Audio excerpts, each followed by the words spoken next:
pessoa que tinha uma visão futura, ele estava sempre sonhando com algumas coisas diferentes. Realmente ele foi um inovador, ele foi uma pessoa que se projetou dentro da cidade, né?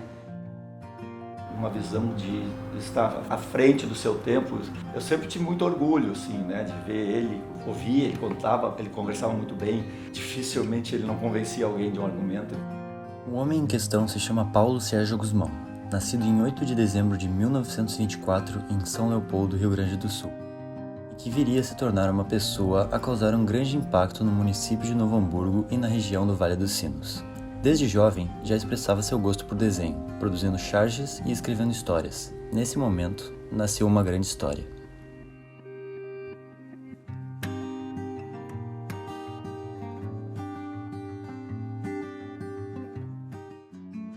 Uma história muito bonita que aconteceu pra gente sobre o nosso pai. O pai, quando ele tinha uns 12 anos, ele perdeu o pai dele, então ele cedo teve que trabalhar, foi trabalhar numa tipografia.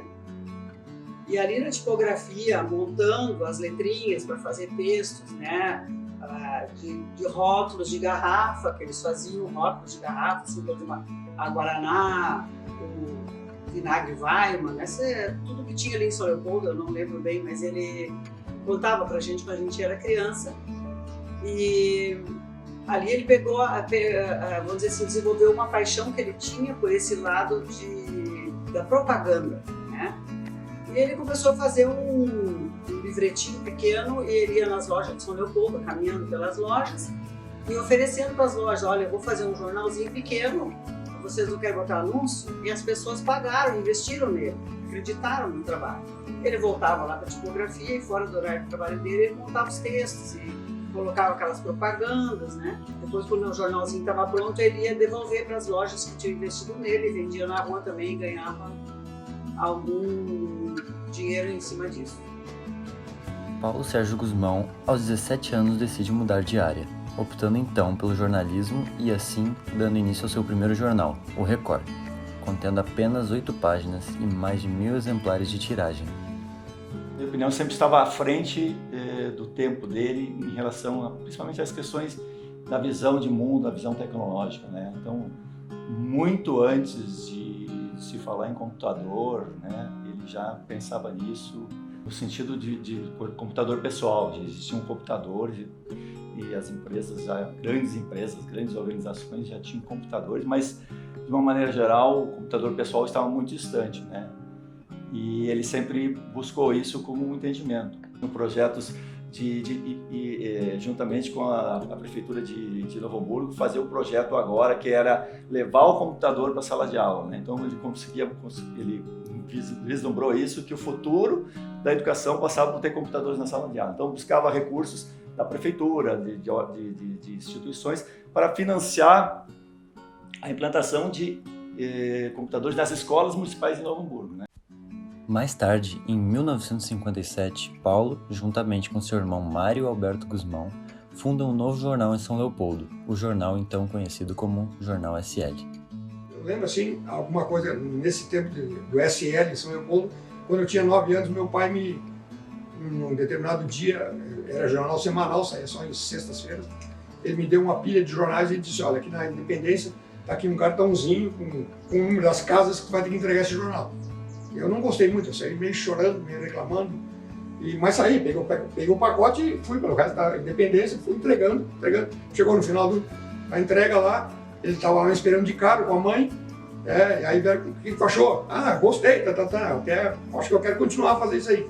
E comecei a entregar o jornal então em São Leopoldo, uma vez por semana, com 9 anos, e passei assim a conviver um pouquinho mais com o jornal. 3 anos depois, em 19 de março de 1960, os irmãos se mudam para a cidade vizinha e dão início a um novo projeto. O jornal, que nesse momento passaria a ser chamado de Jornal NH, em Novo Hamburgo, cidade avaliada como suscetível a crescimento naquela época. Então o jornal vivia dessas agências que mandavam esse material para fazer os anúncios, e tinha que ser cobrado. E meu pai um dia disse: ó, tem que pegar uma pasta aqui agora, tem que ir para o Rio de Janeiro fazer cobrança lá na JM Ferreira, que os caras estão devendo aqui, nós precisamos de dinheiro, tem que vir dinheiro aqui para nós pagar as contas. e me botou no ônibus. Eu fui com 15 anos, eu tinha 64, eu peguei um ônibus aqui na rodoviária, fui para o Rio de Janeiro, desci lá no Rio de Janeiro na rodoviária, caminhei até um hotel lá que tinha reservado, eu fui lá no hotel, entrei em contato com a agência me pagou, e eu vim todo feliz da vida, tinha recebido um cheque, e aquele cheque veio comigo lá do Rio de Janeiro para cá, quer dizer, quando eu cheguei aqui, estava todo mundo esperando o cheque, né, porque era importante esse dinheiro para pagar as contas, né? A partir de 1960, o jornal sofre um crescimento exponencial, ganhando reconhecimento e voz na cidade e região, trazendo pautas relevantes desde sua primeira edição, que tratou de assuntos como a necessidade de duplicação da rodovia BR-2, que mais tarde seria conhecida como a BR-116. A cidade foi crescendo e o jornal cresceu que nem a cidade. E nessas aí houveram campanhas, assim, campanhas que o jornal fez, que as pessoas fizeram na cidade, e o jornal deu a maior força total, porque sabia que isso ia ser muito importante para a cidade. Uma coisa bem simples que ele ensinava pra gente, que o lugar por onde eu passei tem que estar melhor, porque ali eu deixei minhas pegadas no meu resto. Desde o lixo, desde largar um papel no chão, qualquer coisa, eu hoje não consigo, nunca, uma coisa que eu aprendi com ele, assim, ele tinha isso tão claro que o mundo tinha que melhorar a partir da minha presença no mundo. Paulo Guzmão faleceu em 19 de fevereiro de 1997 em Novo Hamburgo, Rio Grande do Sul, tendo se envolvido em inúmeros projetos comunitários ao longo de sua vida, contribuindo com a criação da Universidade Fevale e sendo um dos sócios fundadores da Associação Pró Ensino Superior em Novo Hamburgo.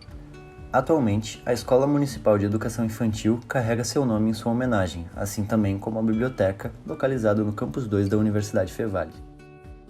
Eu me lembro de uma das últimas vezes que eu conversei com ele, e até meio que discuti com ele, porque ele estava no dentista, e eu fui lá no dentista buscar ele, e daí quando nós saímos, ele disse para mim assim, o que tu tá fazendo aqui? Não, eu vim aqui só te buscar.